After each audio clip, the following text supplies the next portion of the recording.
Well, hello everyone. Today we're going to talk about the topic of respect. More specifically, many parents will ask me, how do I get my teenager to respect me? When they say this, if you dig a little deeper, what you find out is they'll say something like, well, my teen doesn't listen to me, or my teen won't follow the rules around the house. Or every time I ask my teenager to do something, they just refuse or get really obstinate and argue with me. Well, today we're going to talk about 3 strategies that you can employ to be able to turn that around. And you're going to turn that disrespectful teenager into somebody that enjoys being around the house, or that you enjoy being with, and that they truly appreciate everything that you do for him. So let's dive in and talk about these 3 different strategies.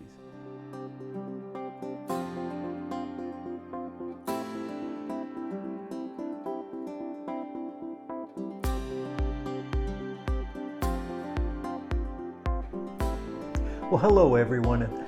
My name is Jim White, and I'm an author, coach, and the founder of the Family Enrichment Academy.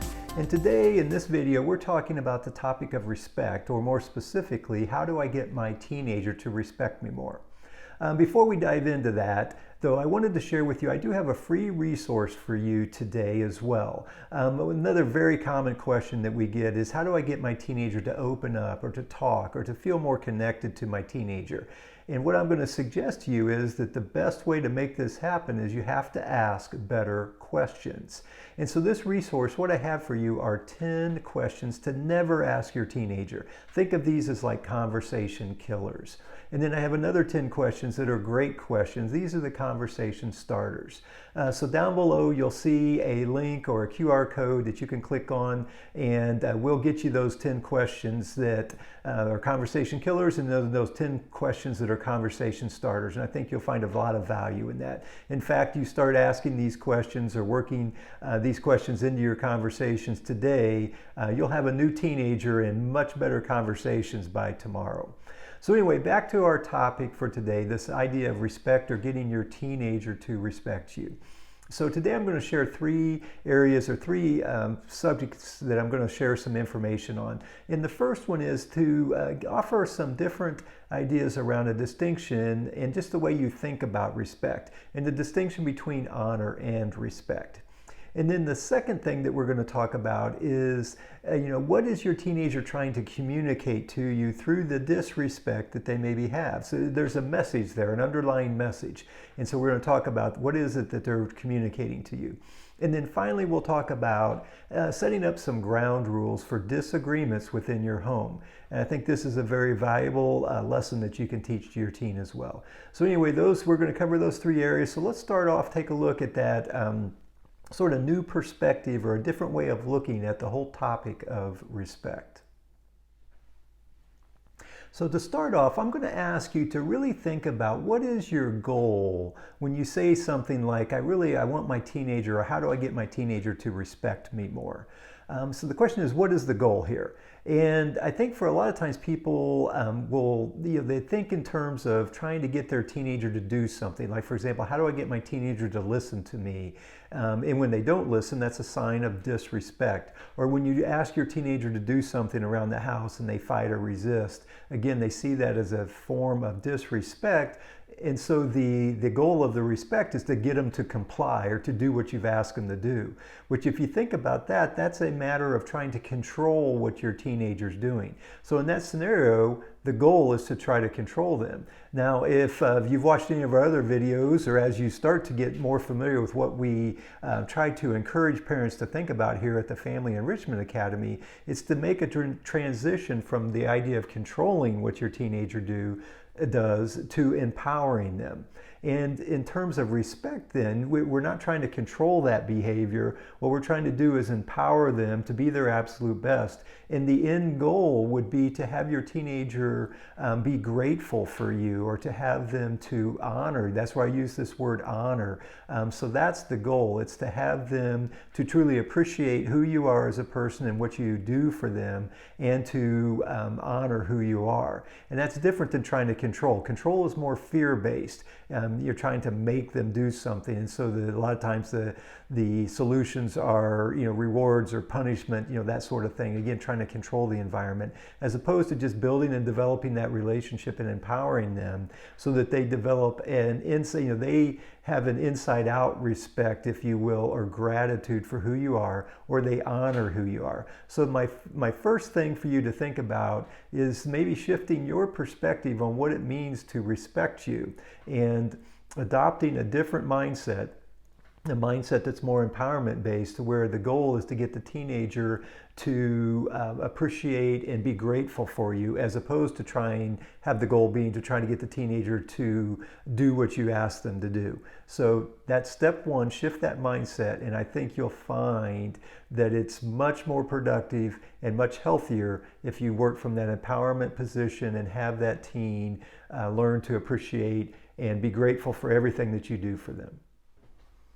So my second point on this topic of respect with your teenager has to do with, what is this disrespect telling you? Or what is it that your teenager is trying to communicate to you because we're with this disrespect? And I'm going to invite you to consider this possibility, that the disrespect is really a request or a cry out for you to connect with them. What I mean by that is that your teenager's feeling isolated or disconnected from you, and consequently they don't feel like you're on their side. And so when you ask them to do something or want them to listen, their disrespect is just an indication that they don't feel like you are on their side, or that you have a real understanding of what's going on in their life. And the solution for that is to build or deepen your connection with them. And so that's this next question or perspective I'd ask you to consider. So with that, you may be saying, okay, well, if I want to deepen or build that connection, what's some ideas? And we use a lot of different strategies here that we coach parents with, but one I'll just throw out in this one in particular, because one of those strategies is the idea of being vulnerable. And you could actually use the disagreements or arguments as a place to express some vulnerability. And what I mean by that is that you could share with your teen that first of all, you acknowledge, hey, we're having these arguments or disagreements about maybe chores around the house, let's say.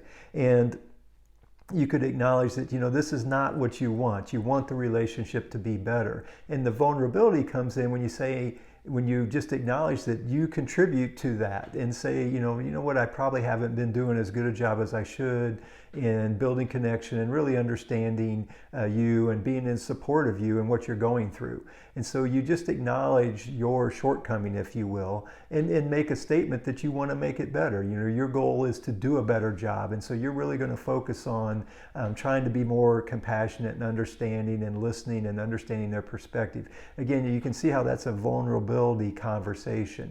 And having that will help to deepen and enrichen that connection that you have with the teen. I would throw out that really just this one step of deepening that connection can have a huge impact on this issue of respect. Because as your teen starts to feel like you are actually on their side and that they are at least being heard when they say something, they then will reciprocate, and it'll go back the other way. They'll appreciate, like we talked about, appreciate and be grateful for you and your support. So that's first question or first area, again, to go back to the beginning, what is the disrespect telling you? It's showing you that there is a disconnection there and that the teen feels disconnected. And the solution is to reconnect and try to rebuild that connection. So that's the first thing I would throw out. Look for ways to reconnect. And again, one of the best ways to do that is just start with the issue and show some vulnerability around it. So the final idea I'd like to throw out for you in today's video is the idea of co-creating an agreement for how you're going to handle disagreements, or co-creating some rules or some ground rules. And the key component to that is the idea of co-creating. In other words, this is not you just coming up with some ground rules for how you're going to handle disagreements. You're going to work with your teen to develop the rules together. And again, this is a great way to empower your teen and build connection because you're doing something together. And actually, I would encourage you to start off by, if they're not sure, why are we doing this?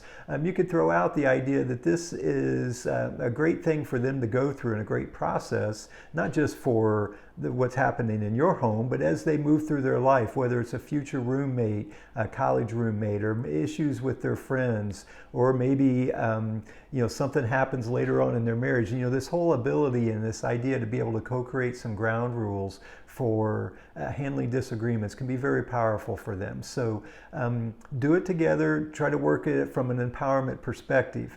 And so what you do is you start off, maybe come up with some ideas of, what kinds of things can we agree on? Like, for example, you could say, how about no yelling? If we have a disagreement, we're going to work our way to a solution, but we're not going to yell at each other. So that's an agreement that you can come to.